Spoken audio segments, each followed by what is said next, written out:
নমস্কার, আমি রাজশ্রী। আমার বংশানাসি ফ্যামিলিতে তোমাদের সবাইকে জানাই ওয়েলকাম। আবার একটা নতুন ভিডিও নিয়ে চলে এসেছি। আজ হলো মঙ্গলবার সকালবেলা। আজকে উঠেছি অনেক ভোরবেলা, উঠে পুজো টুজো দিয়ে নিচ্ছি। এই দেখুন, আমি যে গোলাপগুলো নিয়ে এসেছিলাম না হাওড়া ফুল মার্কেট থেকে, গোলাপগুলো দিয়ে সব ঠাকুরকে দিয়েছি। হ্যাঁ, সব ঠাকুরকে দিইনি, মানে যারা যারা গোলাপ ফুল ভালোবাসে তাদেরকেই দিয়েছি। যাই হোক, সব ঠাকুরকে এখন পুজো টুজো দিয়ে আমি এখন রেডি হব। কারণ আমি অনেক বছর আগে একটা মানসিক করেছিলাম, যখন ফার্স্ট টাইম দাদু সঞ্জিতের সাথে দেখা করেছিলাম। মানে যখন আমাদের সম্পর্ক সবাই শুরু বাড়ি থেকে মেনে নিচ্ছিল না, বহুত ঝামেলা করছিল আমার মা, তখন আর কি একটা মানসিক করেছিলাম। আর সেই মানসিকটা করেছিলাম রাজরাজেশ্বরী মন্দিরে। আর দাদুও গেছিলো সেই ফার্স্ট টাইম রাজরাজেশ্বরী মন্দিরেই সঞ্জিতের সাথে দেখা করতে। মানে সঞ্জিতও এসেছিলো, দাদুও গেছিলো, এই আর কি।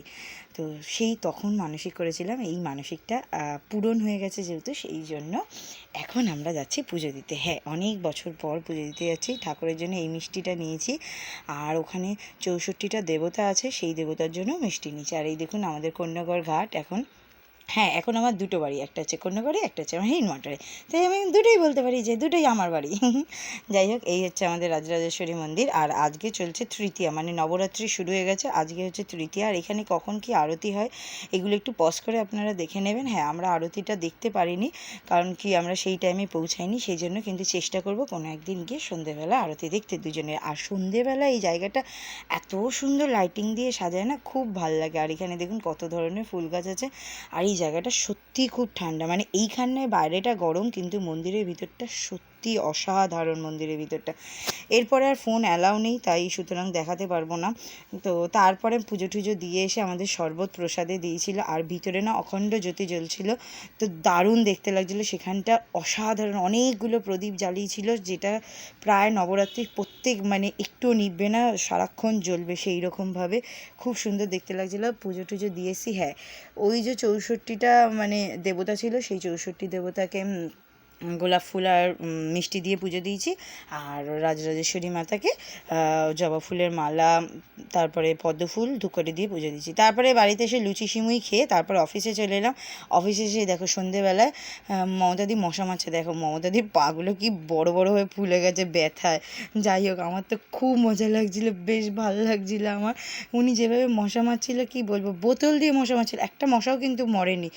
যাই হোক, তারপরে এলাম, এই যে একটা ফুলের মালা দেখলাম আমার মানে টেবিলের পিছনে আর কি ছিল, তো কে নেয়নি আমি ঠিক যাই না, তো ফুলের মালাটা বেকার নষ্ট হবে, তাই আমি চুলেই দিয়ে নিলাম।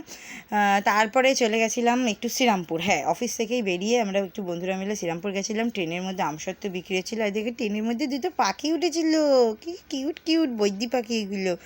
যাই হোক, প্রচুর হাওয়া দিচ্ছিলো, সেই জন্য খুব ভালো লাগছিলো, কিন্তু প্রচুর গরমও ছিল, কারণ প্রচুর ভিড়ও ছিল। আর শুরু হয়ে গেছে চৈত্র সেল, সব জায়গায় তো শুরু হয়ে গেছে। শ্রীরামপুর তো এখনই ভিড়ে, মানে কি বলবো, হাঁটা যাচ্ছে না এরকম অবস্থা। তারপর আমরা একটা সুন্দর দেখে শাড়ি নিলাম, একটা সুন্দর দেখে চুড়িদার নিলাম, বাজার কলকাতায় এলাম। বাজার কলকাতায় এসে আমার মনটা অন্যদিকে চলে যাচ্ছিলো, কিন্তু আমি নিজেকে কন্ট্রোল করেছি, কন্ট্রোল, বুঝলেন?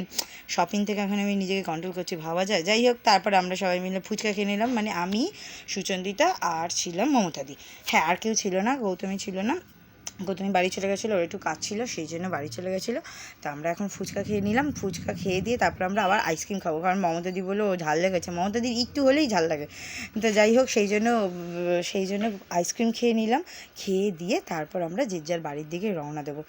আর আইসক্রিমের ফ্লেভারের মধ্যে ভ্যানিলাটা আমার একদম খুব একটা পছন্দ না, কিন্তু কোনো শেক টেক করলে ভ্যানিলাটা পছন্দ। কিন্তু ভ্যানিলাটা নিয়েছিল মমতাদি, আর পেস্টাটা নিয়েছিল সুচন্দিতা, তাই আমি ওর থেকে একটু খেয়ে নিলাম, তারপর ওকে দিয়ে দিলাম পুরোটা।